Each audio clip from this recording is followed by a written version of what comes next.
الجنف دايما يعني فكر برضو الاسر، انا بتكلم بلسان الاسره يعني.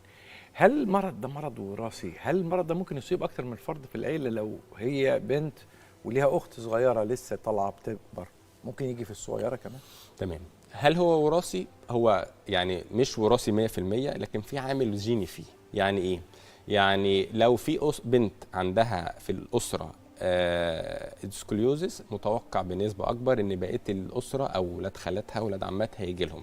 فاحنا دايما بنقول لو في حد عنده في الاسره، بص على بقيه البنات او شوف البنات.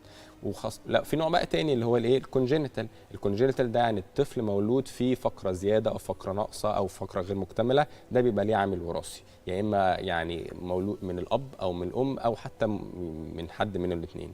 ففي عامل جزئي وراثي لكن مش كلي وراثي. فهي المشكله الاخرى بقى، الام بتقول لي طب ما فيش حد عندنا في العيله كده، طب هي طلعت كده ازاي؟ برضو مش شرط، يعني هو مش شرط يبقى وراثي 100%، لكن وانس ان هو ظهر ممكن يظهر في حد تاني. وانا عملت العمليات لام وبنتها او اخت واختها الصغيره، وده وارد يعني ان هو يحصل، مش كومن قوي، لكن يعني لازم نحطه في الحسبان.